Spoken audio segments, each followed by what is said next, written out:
is only about 2,000, 3,000 years old. Mm. We were shades of olive and green Mm-hmm. Mm-hmm. and marine blue, Mm-hmm. right? Those colors has changed because of the chemical composition of what we made of has changed. Mm-hmm. We used to breathe ozone as our primary oxygen source, which is a double oxygen molecule. And we used to be under the ozone used to be all the way on the ground, which means higher pressure, Mm-hmm. right? And the combination of the two and the way that we are attracting sun at the time, we growing colossal in size, Mm-hmm. right? But now we smaller. We no longer have what we call magnesium copper conversion. Now we have iron copper conversion. And Mm-hmm. iron rusting gives us our shades of wheat, Mm. which takes us to the Popol Vuh, the Mayan Bible, as they call it. And they tell you in there that man was made from maize. That's what Mm-hmm. they talk about. The different carbon tones. Mm-hmm. But if we take our iron and substitute it for magnesium, our blood would look like chlorophyll. Mm-hmm. Mm-hmm.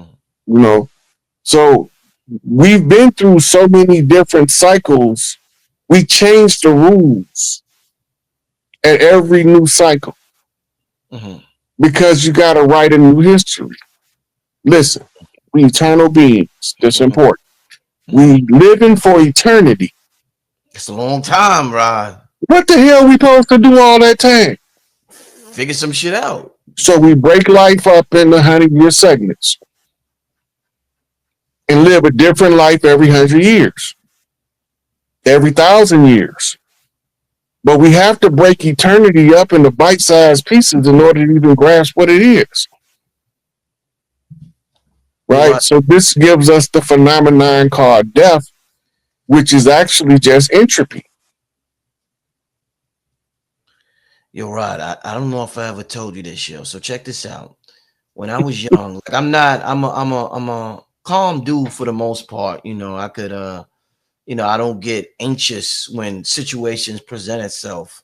I know how to like, really tap in and solve any situation that I'm presented with.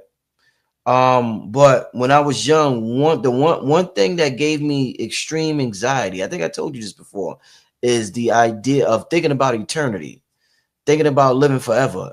When I'm talking about 5, 6 years old, because they teach you about God and shit, and in my mind, I'm just like, what the fuck is forever? How the fuck I'm gonna live forever?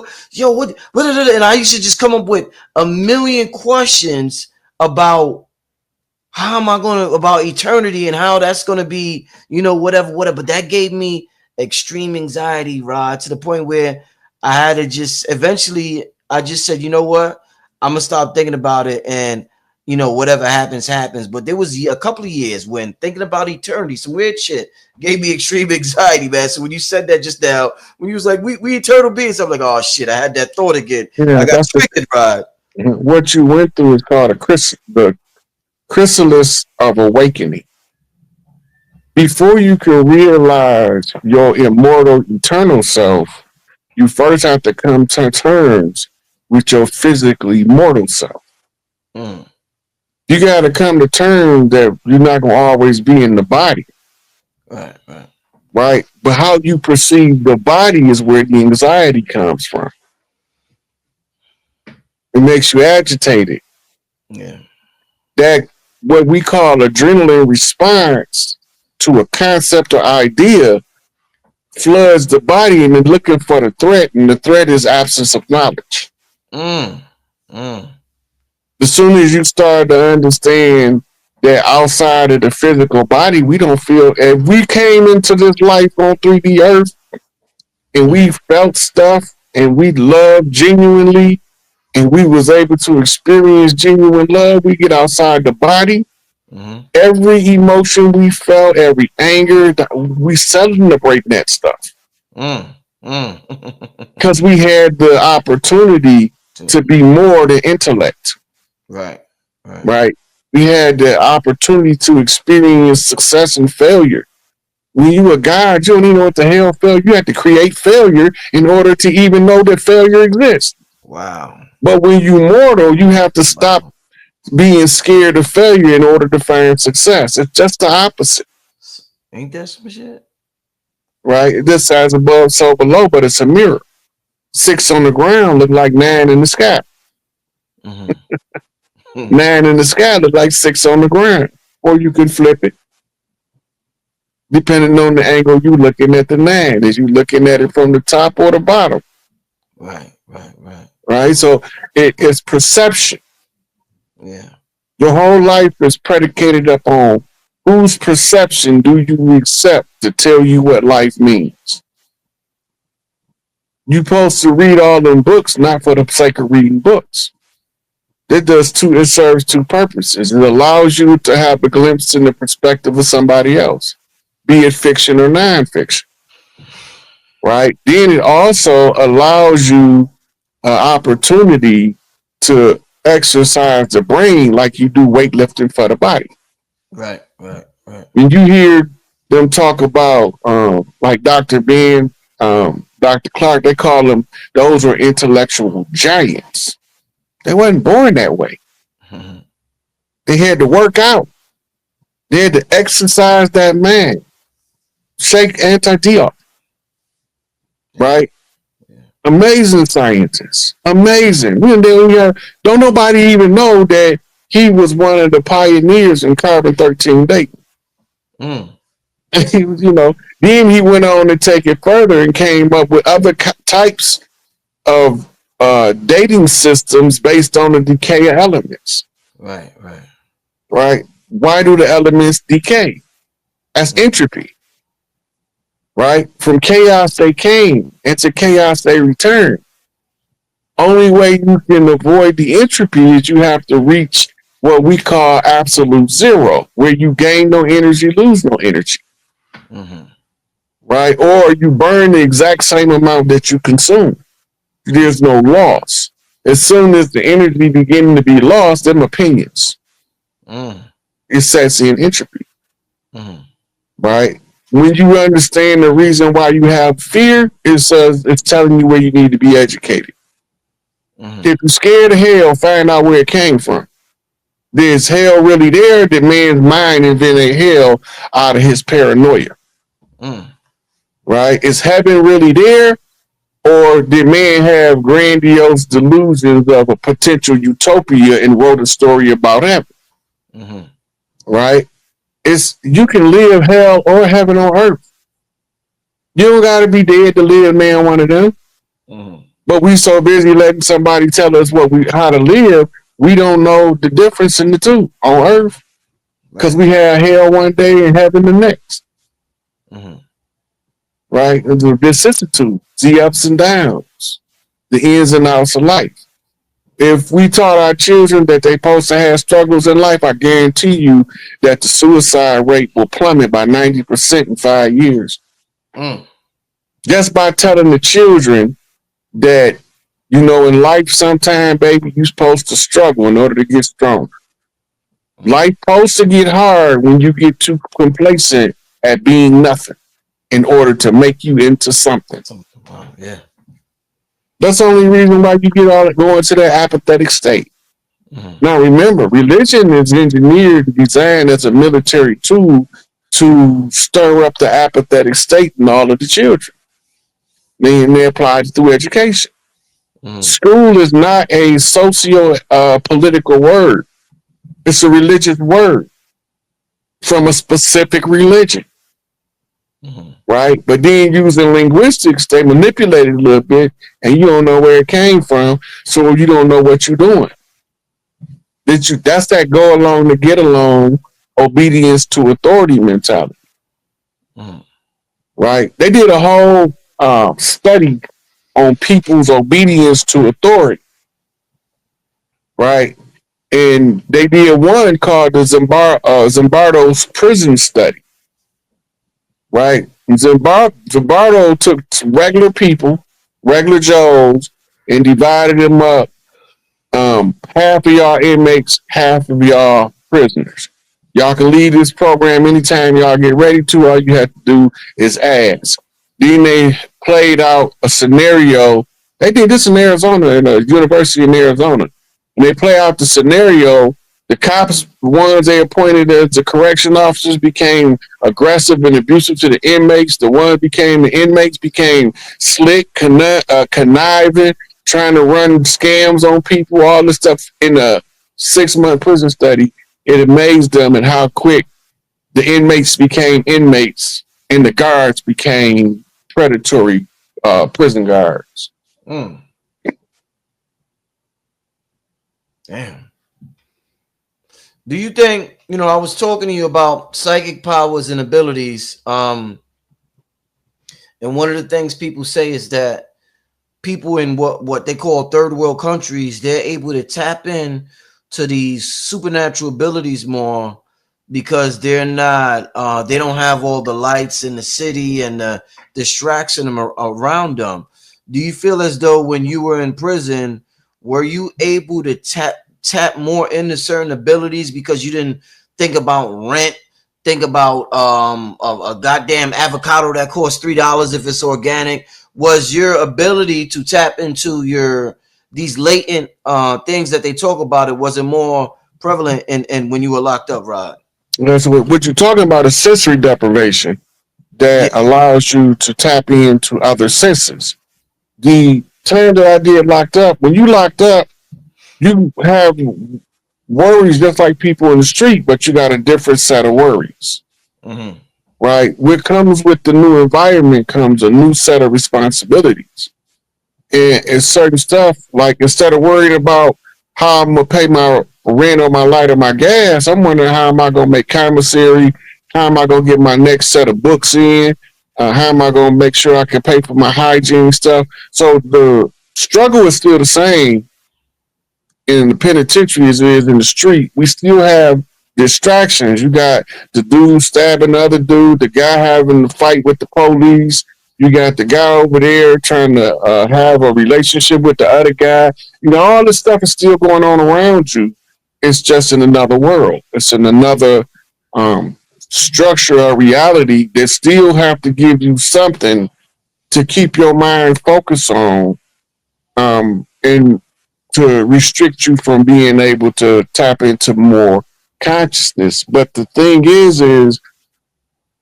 it's not necessarily third world countries, because if you go down to people that live in the rural countryside, we be sitting on the porch, they'll hear something way out in the field, and you be like, what are you talking about?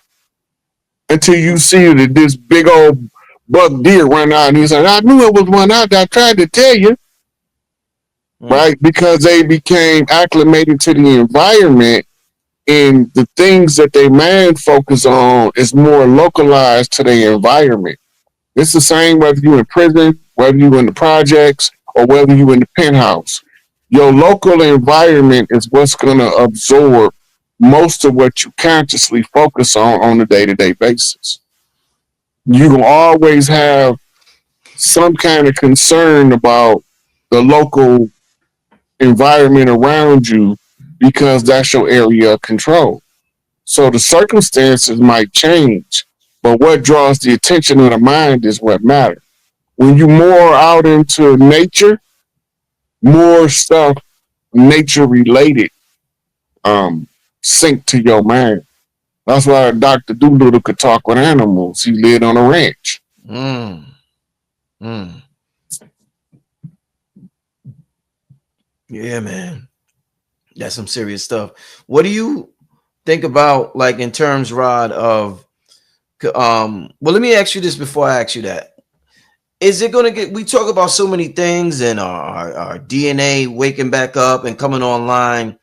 Are people gonna start to live longer, Rod? Like, is this thing where people live to be 110? Is that going to increase? Are we gonna see people live to 300, 400? What do you see in the next 100 years in terms of the belief system we have called aging? Is that going to change drastically? The field of gerontology deals with the science of getting old. And back in the 90s is when I first encountered the work of grad student at the time named Dr. Cynthia Kenyon. Yeah. She was working on extending human life way back then, and I think she went on to win a Nobel Peace Prize for her research and aging. Now they are releasing technology that's known to be capable of regenerating your body. The body is just the avatar. You can have more than one if you know how to jump from one to the next, right? And the avatar is programmed, and the program is on the chip, and the chip is called DNA. The chip is powered by mitochondria. So when you're looking at the ability to move in, you got to go to telomere science. Because when you go back to ancient Sumer, it tells you why man don't live for 100 over 100 and some years, because the scientists altered the genome, which goes back to what we was reading in earlier about the gods having the ability to give the light to lesser beings, Mm-hmm. right? This is what they're talking about. But the light can be activated. What they coming up with is all this stuff is old Atlantean technology rediscovered. The From the cryogenics where they froze Big Tookie and then kept him in Area 51 to the Bajinga tribe who telepathically told the scientists how to thaw him out and been working with scientists in Antarctica since the 50s and they still look the same. Mm. But they're a different genetic stock of human. Mm. But they look like they straight out of the jungle of Africa. And Right. then they tried to tell us this fairy tale that they captured some Africans, turned them loose in Antarctica, and they just became nomadic giants on the land, knowing everything to do. No, them people down there was the ones they thawed out of the ice that had been froze for thousands of years. The Shinga tribe. That's what they called them. Yeah. Yeah, that's some serious stuff. That when you first told me about Tukey and they froze him. At first, I was like, "Yo, Rod is bugging. What is he?" But now I'm like, "Nah, that makes I can see them doing that." Big Tookie was what you call Mr. Untouchable. You was never supposed to execute him because he was one of the chiefs that was supposed to negotiate the close of the contract. It was three main chiefs appointed. It was 44 Blue, which is Big Tookie, 44 Red, which is Chief Malik Angel Bay, Jeff Ford, and then it was the Big Six, which stands in the middle as the chairman of the board, Larry Hoover. Larry Hoover's original job from birth was always to collect the information from Angel Bay and Big Tookie and give a report to the people on the land about the invasion and the war effort. He can't do his job when the government attack him, take him off the board. None of them. Mm. That's where the COINTELPRO whole mission statement begins to rest in the mind of the victims of the COINTELPRO operations and to tell them what the government was doing to ever keep us from reclaiming our birthright. But if one chief can figure out who we at war with, they look like us, but they ain't us. They Negropeans, that changes the whole dynamic, and now that gives us back what we call jurisdictional control of the land or jurisdictional sovereignty. Now we have to go through this whole governmental transitional process to transfer from the corporate to the republic back to the tribes. Now we pretty much got rid of the whole corporate government. Now the republic got to restore the tribes. The restored republic is what it's melanated, Moorish looking being. And there in the UFO community, you never hear them referencing those beings. How come? They want us to believe that the only melanated people that ever existed was us on Earth. Mm-hmm. The Which is people, quite look, different. they got people that's melanated that come from other systems. They Mm-hmm. dark as whatever that is behind you, That's right. and you see their eyes. If they don't smile, you won't even know they got teeth, That's right. right? But they got something else.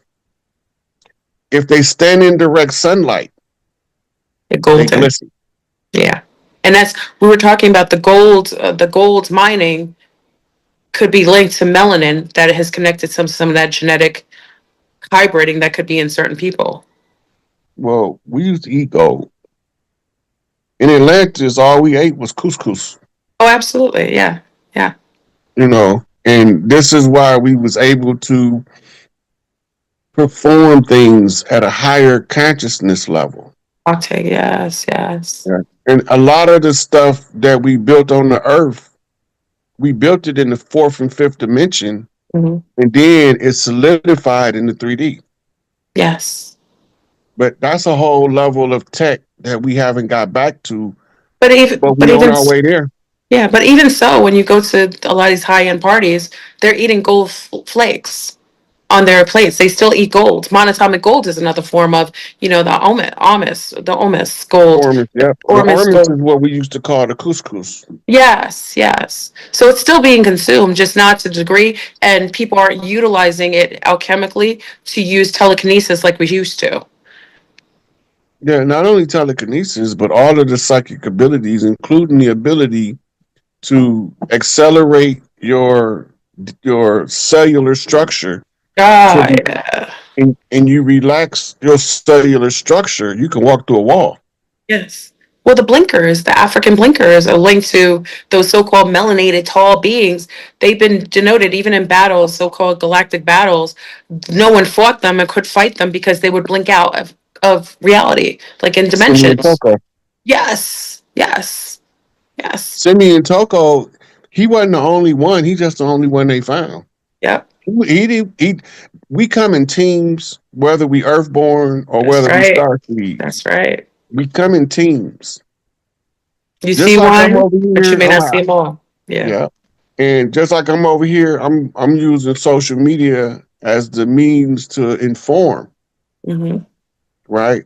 But Ibrahim Traore is over there, and he's using a different method, but he's reaching all of the people of the continent, That's right.